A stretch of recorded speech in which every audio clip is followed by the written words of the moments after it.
देखो, सभी को एक बार फिर से हम नमस्कार राम राम करते हैं। अभी अंदर क्लासरूम में मैंने आपको खेती का सत्य बताया। क्या है, आज की तारीख में किसान को खेती का सत्य समझना बहुत ज़रूरी है, क्योंकि सारी दुनिया अपनी अपनी आय बढ़ाने के लिए, सारे लोग आमदनी बढ़ाने के लिए व्यवसाय करने के लिए निकले। तो व्यवसाय की सबसे बड़ी बाजार क्या है? किसान। हर व्यक्ति कुछ ना कुछ किसान को बेचना चाहता है। किसान के अनाज की सही कीमत कोई देने वाला नहीं है, लेकिन किसान को कृषि यंत्र, फर्टिलाइज़र, पेस्टिसाइड, बोरिंग का सामान ये महंगी कीमत पर बेचना चाहते हैं। मतलब किसान ने जो मेहनत करके कमाया है वो कुछ लोगों को पच नहीं रहा है और वो चाहते हैं कि ये सब पैसा हमारे पास आ जाए। तो किसान खेती करता है, सारी दुनिया खेती से पलती है। भूख है मजहब इस दुनिया का और हकीकत कोई नहीं। करोड़पति आदमी के पास, करोड़पति आदमी को अगर 10 दिन भूखा रखा जाए तो उसको पता चल जाएगा कि करोड़ रुपए की कीमत ज़्यादा है कि रोटी की कीमत ज़्यादा है। लेकिन ऐसा नहीं हो पा रहा है। तो आप चूँकि किसान हो और मैं प्राकृतिक खेती सिखाता हूँ लोगों को, प्राकृतिक खेती का हमारा जो सोच है बिल्कुल दुनिया से अलग हटके है। दुनिया में बहुत सारे लोग गुड्डे गुड़िया का खेल किसानों को पढ़ा रहे हैं। कोई कहता है हींग डाल दो, कोई कहता है फिटकरी डाल दो, कोई कहता है मट्ठे में तांबे का सिक्का डाल दो फिर स्प्रे कर दो। अनाप शनाप बातें। कोई कहता है नाइट्रोजन गोलक डाल दो, कोई कहता है पोटास गोलक डाल दो, कोई कहता है ये डाल दो, ब्यूवेरिया डाल दो, माइकोराइजा डाल दो। अच्छा बीज बोगे तो पैदावार बढ़ जाएगी। ऐसा मैं क्या कहता हूं मित्र, खेती का सत्य समझिए। जो सत्य है उसी का नाम ज्ञान है। सत्य को समझ करके किया जाने वाला कर्म ही धर्म है, और कर्म का फल मीठा होता है। जब हम सत्य को नहीं समझते यानी सत्य नहीं जानते तो फिर असत्य की राह पर होते हैं, और असत्य मेरे दिमाग में है। फिर मैं जब कुछ कर्म करता हूँ तो वो धर्म नहीं होता, अधर्म होता है, और अधर्म का फल कड़वा होता है। ठीक है ना? तो खेती, जब खेती शब्द आएगा तो खेती का मतलब है भगवान। खेती आते ही भगवान, क्योंकि कहते हैं कि हमारा शरीर भगवान ने बनाया है, हमको भगवान पालता है, मरने के बाद हमको भगवान की गोद में शरण लेना है। यानी कि हमारा शरीर भगवान ने बनाया है, और ये पूरी दुनिया में हमको जो कुछ भी दिखता है सब भगवान की ही माया है। तो सत्य क्या है? पंच महाभूत से बड़ा सत्य कुछ नहीं है। भूमि, गगन, वायु, अग्नि, नीर, यही सत्य है संसार का। इसके अलावा अगर दुनिया में कोई सत्य आपको बताता है वो सत्य नहीं है, वो 200% झूठ है। तो सत्य तो हो गया ये। अब सनातन क्या है? पंच महाभूत ने केवल इंसान को नहीं बनाया, इंसान को बनाने के पहले उसने अनेक प्रकार की वनस्पतियां और अनेक प्रकार के जीव बनाए। तो अनेक प्रकार की वनस्पतियां और अनेकों प्रकार के जीव जंतु मिल करके हमको सब कुछ देते। हमारी जरूरत का संपूर्ण सामान या तो पंच महाभूत से मिलता है या पंच महाभूत के द्वारा बनाई गई व्यवस्था से मिलता है। जैसे हमको अनाज खाना है तो अनाज कहाँ उगता है? धरती, पानी, हवा, आकाश, अग्नि की अनुकंपा से उगता है। तो धरती, पानी, हवा, आकाश, अग्नि सत्य है, और सनातन क्या है? फसलें सनातन है, जीव सनातन है। तो हमको अपनी आंखों से जो कुछ भी दिखता है वही सब सत्य और सनातन है। हम परमात्मा ने कहा कि हे मनुष्य देख, तेरे लिए सारा कुछ मैंने बना दिया, अब तुझे यहाँ कोई कमी नहीं है। बस शर्त एक है कि जिस व्यवस्था में तुम रहते हो उस व्यवस्था के साथ परस्परता में मिल करके जीना। हमारे द्वारा बनाई गई किसी भी प्रकार की व्यवस्था में कोई क्षति मत पहुंचाना। अगर ऐसा तुम कर लेते हो तो ज्ञानी, और अगर ऐसा नहीं करते हो तो अज्ञानी। अब सुनना, अब क्या हुआ, खेती में पहले जब तक हमारे पूर्वज ऐसा सत्य जानते थे, सत्य सनातन को जानते थे, तो मेरे पूर्वज क्या कहते थे, बहुत पहले जो हमारे बाबा पर बाबा हैं वो तो यहाँ तक कहते थे कि राम की चिरैया राम का खेत, खाओ चिरैया भर भर पेट। फिर अभी अभी और लेटेस्ट फिर मेरे पूर्वज क्या कहते थे, दाने दाने पर लिखा है खाने वाले का नाम। यानी कि इस धरती पर, ये धरती हर जीव को पालेगी। हम भी एक जीव ही तो हैं, बस परमात्मा का विशेष जीव हैं हम। परमात्मा की विशेष अनुकंपा है कि मैं धरती का सबसे सुंदर और अंतिम प्राणी हूं। लेकिन हमारे आने के पहले जितने भी प्राणी जगत के लोग हैं उन सबका पालन पोषण तो यही होना है।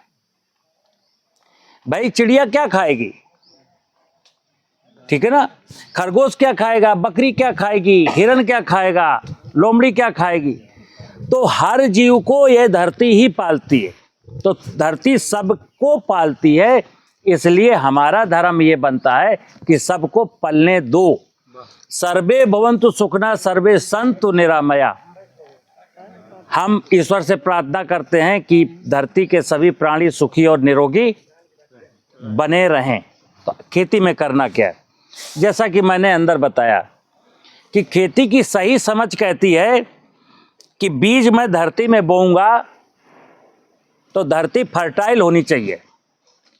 जिसको आधुनिक कृषि तकनीकियों ने 4 टन का ट्रैक्टर चला करके, नाना प्रकार के फर्टिलाइजर डाल करके और नाना प्रकार के पेस्टिसाइड डाल करके कहा ये टेक्नोलॉजी है। और क्या हुआ, धरती कठोर हो गई, धरती के अंदर रहने वाले सारे जीव मर गए। तो धरती हमारी, जिसको माँ कहता हूँ, माँ को मैंने आधुनिक कृषि तकनीकियों को अपना करके लालच के चक्कर में आकर के उसको मार दिया। जंगल काट लिए, जंगलों में पेड़ों में पक्षी रहते थे, पक्षी भी पलायन कर गए। जंगल कटने से वर्षा भी कम होने लगी, पानी भी नीचे नहीं जाने लगा, तो धरती बंजर हो गई। पानी 200 फुट पर पहुंच गया। ना केंचुआ है, ना तितली है, ना मधुमक्खी है, ना दीमक है, ना इल्ली है, ना कछुआ है, ना सांप है, ना बिच्छू। मैं सबको मार के खत्म कर दिया, ठीक है ना। तो खेती का मतलब है मुझे किसी को मारना नहीं है। जब ये परमात्मा की माया समृद्धशाली होती है तो हम अपने आप समृद्धशाली हो जाते हैं। अगर परमात्मा की व्यवस्था में कहीं कोई कमी आती है तो वो फिर हमको समस्या खड़ी करती है। जैसे आज की तारीख में गांव से पलायन, किसान की आमदनी का घटना, किसान का कर्ज में डूब जाना, आधी आबादी का बीमार होकर अस्पताल में ट्रीटमेंट कराना, भाई भाई के बीच लड़ाई झगड़ा होना, एक पुत्र पिता की बात नहीं मानता है, ठीक है ना। ये सारी जितनी भी घटनाएं हैं वो इसलिए हैं क्योंकि मैंने सत्य को और सनातन को नहीं स्वीकार किया।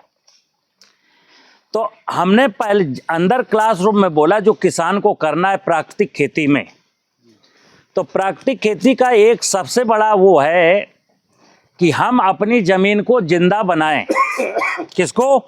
धरती माता जिसको मार चुके हैं उसको फिर से पुनर्जीवित करना है। तो उसके लिए कुछ सूत्र बता रहा हूं।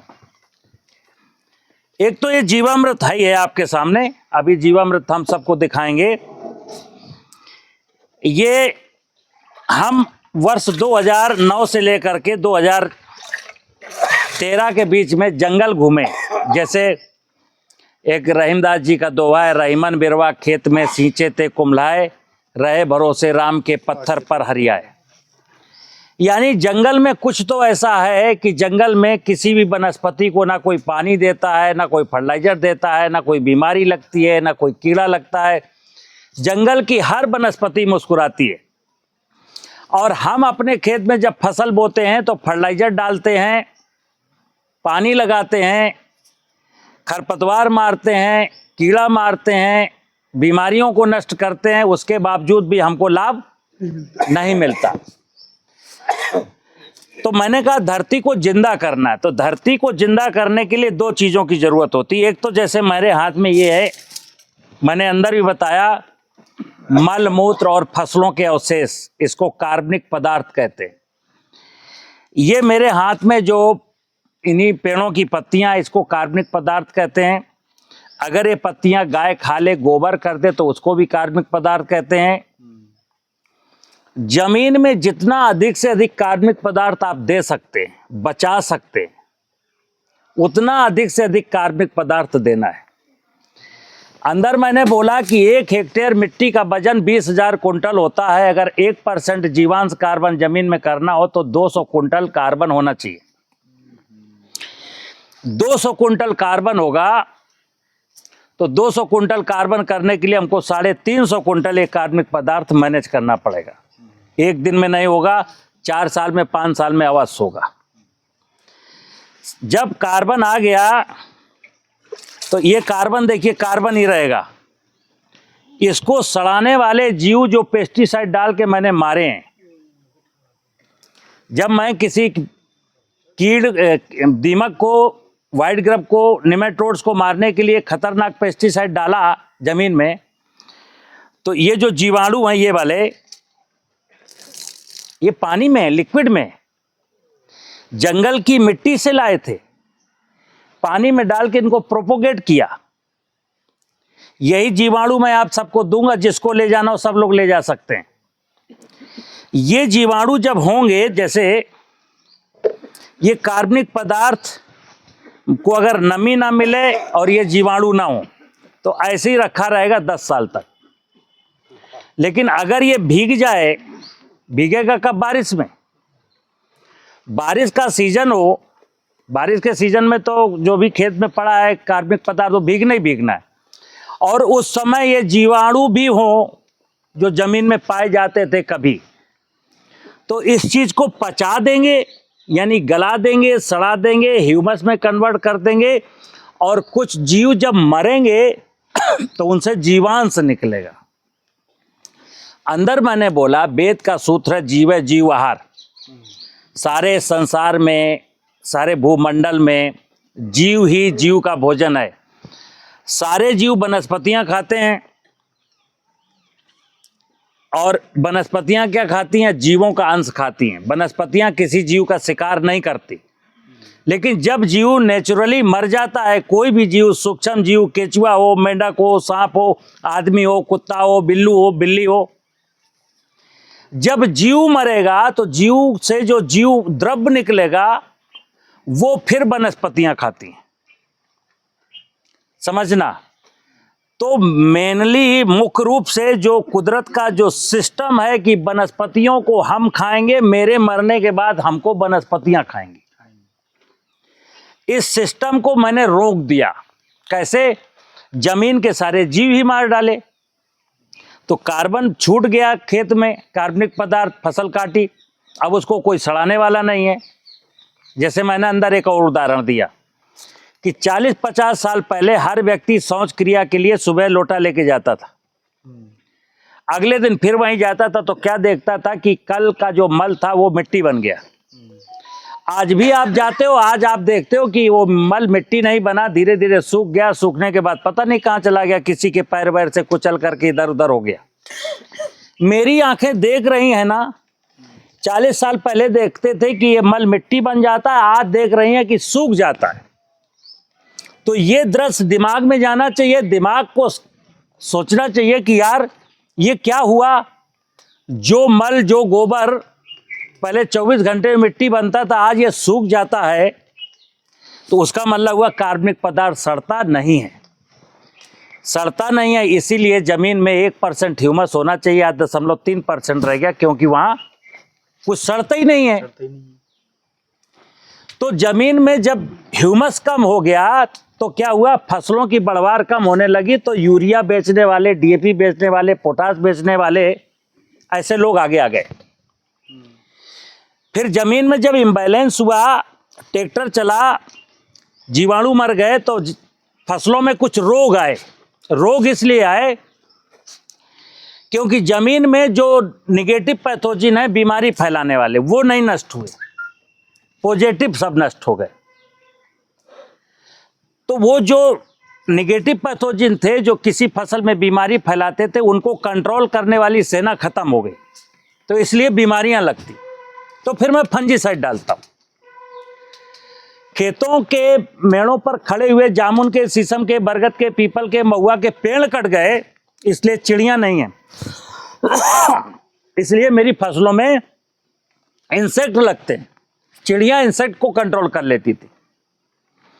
और जब जमीन में 1% ह्यूमस था ना, तो कार्बन का गुण है कि वो पानी की, हवा के पानी को अपने आप में समेट लेता है। लेकिन अब वहां कार्बन नहीं है, तो एटमॉस्फेयर की जो ह्यूमिडिटी है वहां प्रेसिपिटेट नहीं होती, तो हमको फसल में बार बार पानी लगाना पड़ता है। आज मैं कहता हूं प्राकृतिक खेती का मतलब यह है कि क्या अब हम अपनी जमीन में बिना पलेवा के चना मटर बो सकते हैं? यदि हाँ, तो मैं सही दिशा में हूं। अगर मुझे अपनी कोई भी फसल बो दूं, फर्टिलाइजर न डालना पड़े, फिर भी फसल अच्छी पैदा हो जाए, तो मैं सही हूं। अगर मेरे खेत में कोई बीमारी ना लगे, कोई कीड़ा ना लगे, तो समझो आप प्राकृतिक खेती की ओर चले। तो 3 काम करने हैं। पहला काम, खेत की मेड़ बना के वर्षा का पानी रोकना, ताकि ये भीग सके। ज्यादा देर नमी रहेगी तो ज्यादा देर ये बैक्टीरिया इस पर काम करेंगे। मेड़ पर पेड़ लगाना, ताकि चिड़ियां वापस आ जाएं, चना मटर मसूर कुछ ऐसी फसल बोएं तो फली छेदक कीड़ा ना लगे। और कार्बन की मात्रा इतनी ज्यादा बढ़ा दूं कि फिर मुझे कभी पानी देने की जरूरत ना पड़े। जैसे जंगल में कोई पानी देता है क्या? पहाड़ हैं ऐसे, पानी का नामो निशान नहीं है, लेकिन फिर भी सारी वनस्पतियां मुस्कुराती हैं। क्यों? क्योंकि पानी दिखता तो नहीं है, लेकिन पानी वहां होता है। जंगलों में ह्यूमस की मात्रा 2% 3% तक है, तो पानी वहां रहता है हमेशा। कार्बन का स्वभाव है कि कार्बन अपने वजन का 3 गुना ज्यादा पानी रोक के रखता है। अब कार्बन है ही नहीं तो पानी कौन रोके? ठीक है ना। चलिए, तो ये कार्बन डालना है, खेत की मेड़ बनानी है ताकि बना हुआ कार्बन बहे ना, वर्षा का पानी रुके, पेड़ लगाना ताकि चिड़ियां आ जाएं। और उसके बाद ये जीवामृत हम जंगलों से लाए थे। आप हमसे ले जाएंगे 2 लीटर या 1 लीटर और अपने घर में बनाएंगे। ऐसे ही एक ड्रम लेंगे, हमारे द्वारा ले जाएंगे, आप जीवामृत उसमें डाल देंगे। अब इस जीवाणुओं का भोजन क्या है समझना। इन जीवाणुओं का मुख्य भोजन होता है कार्बोहाइड्रेट, जो शुगर के फॉर्म में, जैसे ये आपके सामने आटा है, हम इसमें आटे का यूज करेंगे। ये गुड़ है, हम इसमें गुड़ का उपयोग करेंगे। गुड़ ना हो तो ये चीनी है, हम इसमें चीनी का उपयोग करेंगे। कई बार प्रश्न आता है कि अभी जो बताया जाता है कि इसमें आटा नहीं डालना, इसमें चीनी नहीं डालना, इसमें डालना है गुड़ और बेसन। वो भी कितना? 1 किलो गुड़ और 1 किलो बेसन। अब आप बरगद के पेड़ के नीचे से 100 ग्राम मिट्टी लाए, 200 लीटर पानी भर दिया, 1 किलो गुड़ 1 किलो बेसन डाल दिया, तो 500 ग्राम मिट्टी के जो जीवाणु थे 200 लीटर पानी में 1 किलो गुड़ 1 किलो बेसन से क्या हो जाएंगे? खाना कम नहीं पड़ेगा, बहुत कम पड़ेगा। दूसरा, 72 घंटे में इतना मल्टीप्लाई हो जाएंगे कि पूरा ड्रम सैचुरेट हो जाएगा, समय भी कम पड़ेगा। तो अभी जो विधि बताएगी ना, तो उसमें समय पर्याप्त है ना उसमें खुराक पर्याप्त है। हम क्या कहते हैं कि जो आप हमसे ले जाओगे, अगर किसी किसान को 9-10 एकड़ जमीन है और 200 लीटर बनाना है, तो मेरा आप ध्यान रखना, अभी मैं फार्मूला बता रहा हूं, जिसको 200 लीटर बनाना है 9-10 एकड़ के लिए। किसी के पास जमीन 4-5 एकड़ होगी तो हाफ कर लेगा, हमारे फार्मूले से आधा कर लेगा। किसी के पास जमीन 2 ही एकड़ होगी तो उसमें भी हाफ कर लेगा। तो मैं 200 लीटर के लिए बता रहा हूं। जीवामृत मेरा ले गए, 200 लीटर पानी भर दिया, और आप 18 किलो चीनी अकेले डाल सकते हो। आटा गुड़ भूल जाओ। किसी ने कहा नहीं साहब मेरे यहाँ तो गुड़ है, तो तुम गुड़ अकेले डाल सकते हो, चीनी और आटा भूल जाओ। किसी ने कहा साहब गुड़ महंगा पड़ता, आटा थोड़ा सस्ता है, तो चलो आधा गुड़ और आधा आटा डालो। लेकिन कितना डालना है? Total 18 kilo. 18 किलो चीनी अथवा 18 किलो गुड़ या 9 किलो गुड़ और 9 किलो आटा। एक पंजा ऐसा, ये हमेशा ऐसा पंजा बनवाना, ऐसा इस पंजे को डाल करके ऐसे इसको दिन में एक बार ऐसे देखो हिला देना। हिलाते इसलिए हैं क्योंकि इसमें अनएरोबिक माइक्रोब्स हैं जो पानी की ऑक्सीजन से काम चलाते हैं। कुछ लोग इसको बोतलों में भर देते हैं, नाइट्रोजन घोलक है, पोटास घोलक है, जिंक घोलक है, आप लाते हो। कोई भी जीव, हर जीव को ऑक्सीजन चाहिए, कम या ज्यादा। लेकिन किसी जीव को मैंने पूरी बोतल 1 लीटर की भर दी, ऊपर से ऐसी कार्क लगा दी कि ऑक्सीजन का आवागमन बंद। प्रैक्टिकल करके देख लेना। मेरा जीवामृत ले जाइए और एयर टाइट बोतल में भर देना, तो 2 काम होंगे, या बोतल फट जाएगी, लीकेज होगी, और अगर बोतल इतनी मजबूत है कि लीकेज नहीं हो सकती, फट नहीं सकती, तो जीवाणु मर जाएंगे। 2 ही चीजें होंगी। अगर जीवाणु क्रिया करेगा, श्वसन की क्रिया करेगा, तो गैस बनेगी, बोतल फटेगी, और गैस बन रही है और श्वसन की क्रिया पूरी नहीं हो पा रही तो जीवाणु मरेंगे। लेकिन लोग बोतलों में भर के बेच रहे हैं, जो झूठ है।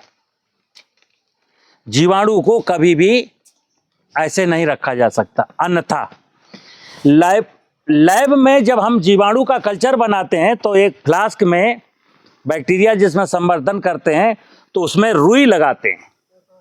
रुई क्यों लगाते हैं? ढक्कन लगा दो ना। नहीं, तब मुझे पता है कि वायु संचार नहीं होगा तो ये मर जाएगा, ठीक है ना। तो इसमें 18 किलो गुड़ डालिए। अगर 200 लीटर बना रहे हैं, 18 किलो चीनी डालिए, या आधी चीनी आधा आटा, आधा गुड़ आधा आटा, ऐसा करिए। और रोजाना एक बार डंडे से ऐसे हिला दिया करो। 35 दिन जब बीत जाए, 35, 36, 40 दिन के आसपास 10 किलो भोजन फिर देना है, गुड़ या चीनी या आधा गुड़ आधा आटा, ठीक है ना। 55 से 60 दिन में जो बैक्टीरिया आप मुझसे ले रहा है उसी प्रकार का बैक्टीरिया आपके घर में 200 लीटर हो गया। कितना ले गए थे? 2 लीटर। और 55 दिन में क्या हुआ? 60 दिन में आपके पास 200 लीटर हो गया। अब ये 200 लीटर जो है ये 10 एकड़ जमीन के लिए पर्याप्त है। अब बारिश की फसल आएगी, मैंने अभी बोला बैक्टीरिया का सबसे ज्यादा अच्छा फंक्शन बारिश के दिनों में होता है। तो जो किसान बारिश में फसल बोए या ना बोए, लेकिन बैक्टीरिया को बारिश में ही इनाकुलेट कर देना है जमीन में। जिस किसान ने हमारे इस कल्चर को बरसात के सीजन में जमीन में डाल दिया और अक्टूबर में मिर्च टमाटर बैंगन लगाता है, और मिर्च में टमाटर बैंगन में बहुत खतरनाक रोग आते हैं, निमेटोड्स हो जाता है, बीमारियां ऐसी आती हैं कि ठीक नहीं होती हैं। बीमारियां आएंगी ही नहीं, क्योंकि बारिश के 3 महीने में इसने पूरे निगेटिव पैथोजन को वहां से खत्म कर दिया। दूसरा, फास्फेट की जरूरत पड़ेगी ही नहीं। जो चीजें थी वो सड़ गई, कार्बन में कन्वर्ट हो गई, तो जमीन हमारी अच्छी हो गई। आपको डीएपी पोटाश जिंक की जरूरत नहीं पड़ी, पेस्टिसाइड की जरूरत नहीं पड़ी।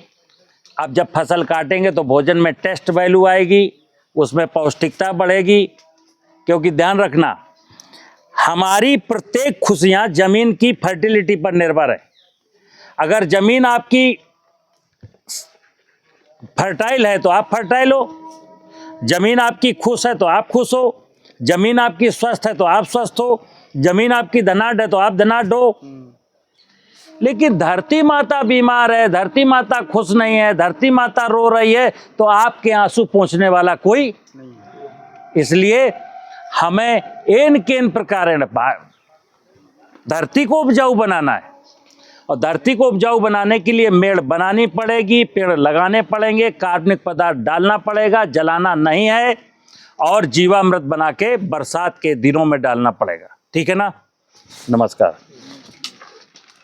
आप किसी का कोई प्रश्न हो तो पूछ लो, इसके बंद कर।